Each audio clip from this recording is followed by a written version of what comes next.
My hand tested on it. Well, I'll make sure I made it. I made it. Alright, the next one is GWilbanks, the negative effects of social media on teens.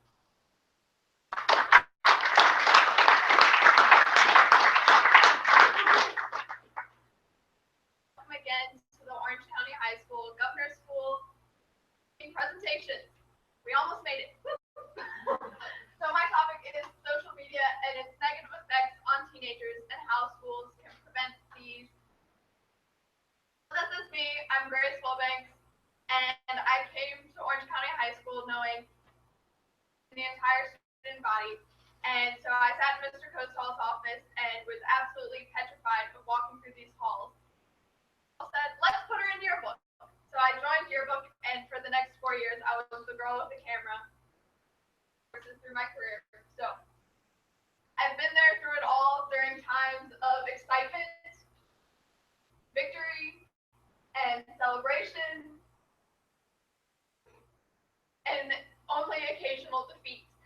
I chose to do this topic because it is something that has been happening. The internet has been created in the 90s.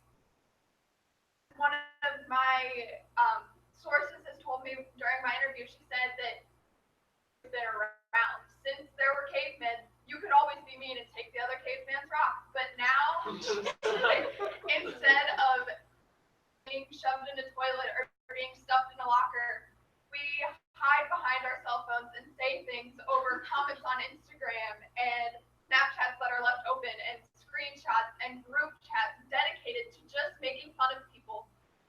And my sister went to school with in Texas actually committed suicide because he was put in a group chat of people that were specifically just making fun of him. Legal or judicial repercussions for it because the only evidence is iMessages and Snapchats and things. My research question was, what are the effects of social media and how can schools prevent these effects? Very broad question. During my research, I found that social media, especially with that have a reoccurring syndrome of depression or anxiety, has worsened these symptoms totally by, confidence. I sit there and I look at Instagram, and if Lane got 500 likes on a picture and I only got 200, I think I'm not as good as Lane. I'm not as pretty as Lane. Lane's friends don't like me. And so that is the way that teenagers start thinking, and especially if you have a pre-existing condition of depression or anxiety, these effects. Social media has made it so much easier to be mean to people. We are so desperate to have our phones. Just a quick statistic, 46% of UVA students said that they would rather have a broken arm in the time span it takes for a broken arm to heal. To show how connected we are to our cell phones. Phones have given us a place to hide and things we do. We aren't, when how Jeremy looks on a certain day, you can comment it on an anonymous account of Insta or whatever we call them these days, right, parents? And so teenagers are always one step ahead of teachers. And to answer this question, to say how I would fix this completely, I would sit down with every teacher, every parent, every mentor in America and tell them, Insta, why our Snapchat scores are 80,000 pictures in a year, a KMS, or what it means when we have a group chat dedicated to just making fun of a girl, and how funny it is to have a roast me account. They have no idea what I'm talking about or what any of that means. Because of restraints, I can't go and I can't, all of a sudden stand up on TED Talks and talk about all of this. With the second thing that I found works in the research, which was establishing unity within a community. Really great principal come in for the past 2 years, and we started painting the school. We started decorating the school. A school spirit. And I wanted to, now that I've picked pictures I've taken for the past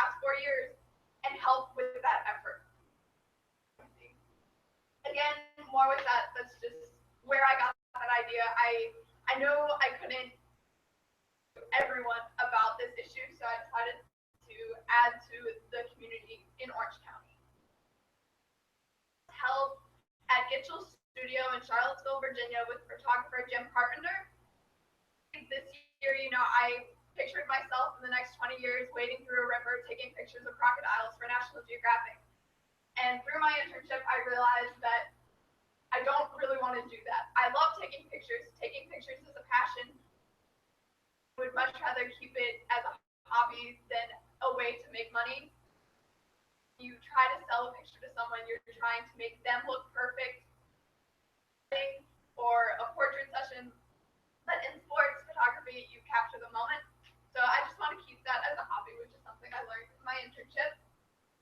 And senior sessions, preschool, taking their yearbook photos, their class pictures. Here are some of the pictures that I took under his guidance. This was one of my favorite moments during my internship.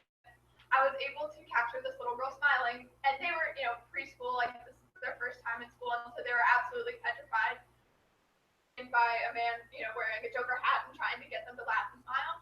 And this little girl ended up, stale facing, almost crying because she was so, somehow, some way, I worked into the conversation that I rode horses, and she started giggling and talking about My Little Ponies and pink unicorns, and so she smiled. And I realized anything out of this project that I realized in that moment that what I want to do for the rest of my life is make people happy and present to people how to make them happy. And I don't know how I'm going to do that yet, but I'll get to that later. So there's a picture of Mr. Carpenter and a lot of photography aspects that I'll be using for the rest of my life. Thirds and lighting and division and everything I could have learned this summer. For my community service project, I raised money for the banner you see. I initially had started thinking, okay, I'll have it printed by the Fathead Company, which is like the worldwide leading banners, but it was $900. And if I had some financial resources to do that, I would have. But I started selling my pictures, which is really the only thing that makes money. So I spent most of my time for my community service sitting in the back room of the yearbook room, trying to sell pictures to student athletes. I tried to sell them, pictures of them playing basketball, softball, whatever.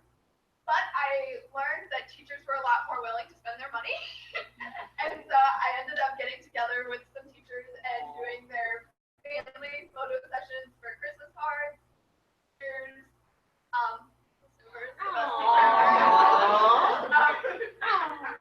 And so here's just a picture of the initial idea I had for my banner, Fathead Company, so you can just see how I changed it to match our school. I learned a lot about myself. I learned that I communicate much better verbally than I do computers, and I learned that if someone tells me a deadline, I can get it, got it good. A Google sheet, on a Google site, on a Google, I can't find it. So that is something I learned that I'm definitely gonna when I go to college. My future plans, fingers crossed, there is an acceptance letter from the University of Georgia sitting in my mailbox as we speak. As of right now, I'll either end up at Auburn University or the University of South Carolina.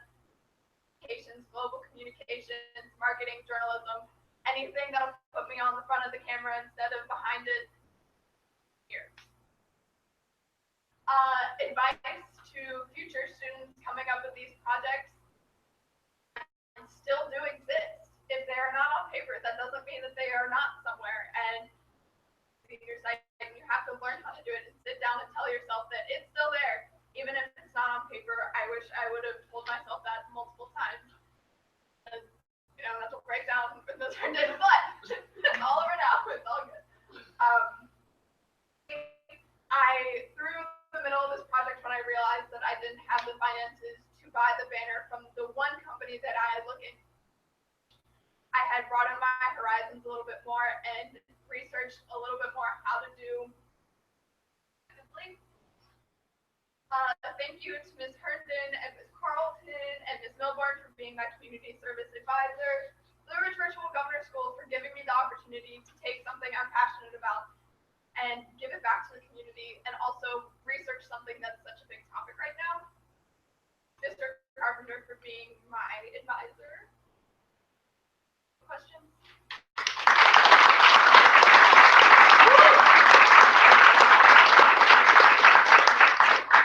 It's something that you can do legacy-wise. Some of the coaches start to have their kids maybe bringing in money from parents in the community to build these banners. You can always, and I mean, I hate to get a sponsor. Yeah. To put their name. OC fire.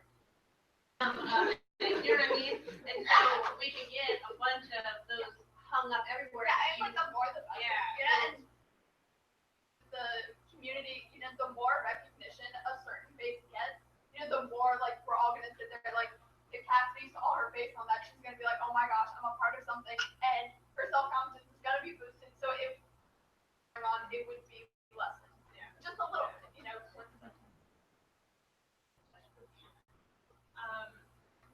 I have always identified you as a girl with a camera, by the way, because I've never taught you. And you do a wonderful job. So did you end up going with Fatna to get his? Actually went to Staples in Culpeper, and I worked there on that team, and I ended up, initially I'm glad that I had a plan before I went there because they wouldn't have been able to do the design I wanted. I worked with their design team, and I think I've probably sent 30 different proofs back and forth with them, and eventually I ended up. First of all, I thought that idea with this is a good thing. I had no idea what the list of things that you were talking about that parents don't know about, and I thought I was pretty like with it. I'm not obviously. They mentioned a whole litany of things that I was like, I have no idea what that is.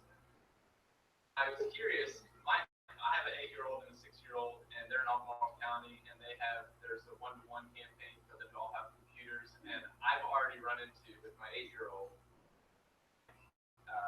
emails that she has her own email account, and she opened it up, and I could see that notes to each other through email, and I'm already freaking out. So I was just curious. I know this was focused more on teenage with that tension.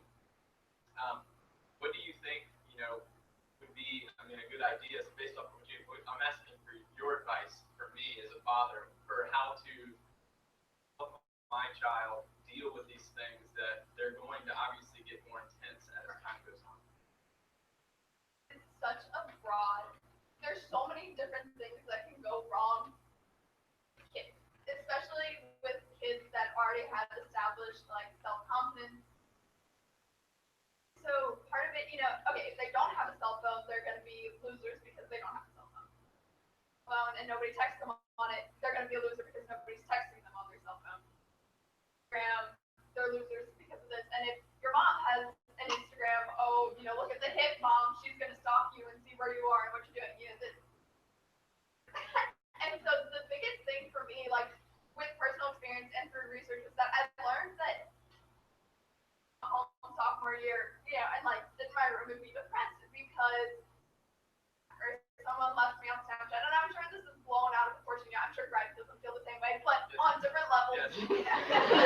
Everybody has Instagram empty. Okay. On different levels, it gets like that, and so I understood why I was seriously crying because Greg didn't text me back, and not texting someone back. Not texting someone back is as rude as always not saying sorry, or standing up someone on a date, or not liking an Instagram picture is like ignoring someone and not saying hi to them in the hallway. So it's like I've understood the emotional trauma that comes from social media a little bit. I think they would have been more open and more helpful in comforting me through the problems, and would have realized that serious online as it is physically, and can do as much psychological damage and even damage to yourself. Growing teen in this experience of your life, the advice you're giving me as a father of 2 little girls growing up in this technological age is to keep open dialogue with them about all these different things. So I continue to talk about these things with them. Or I would say maintain to first from when they're upset about things. You know, don't be like, I'm social media, you know, that's stupid. Give them support when they need it, even when it doesn't really make sense why they're upset. And also, if you could establish more time with this project, if I could dedicate the next 6 months to this project, I would set up a program where teachers can understand, you know, I wish that I could give my cell phone to you and say, manage my accounts for a day, text everyone back for a day, you know, just so you can see addicted and how we function and how, like, what it means when you send a laughing emoji and what it means when you don't send an emoji, and teenagers read into it. You can email me that list of things so I can do research. Protect my children. Is your little brother still allowed on the internet? We watch you go through this project. Yes, but he does not have a cell phone, and I watched him go through, sadly, you know, he's in middle school, so he's more vulnerable. Middle school. But without a cell phone, you know, he's in his entire class that doesn't have one, and so that opens up, you know, well, he's going to be left out, but at the same time, you know, I'm going to be so worried about my brother on the internet. I worry about my brother, how to count, you know, what if he sends something to a girl and she screenshots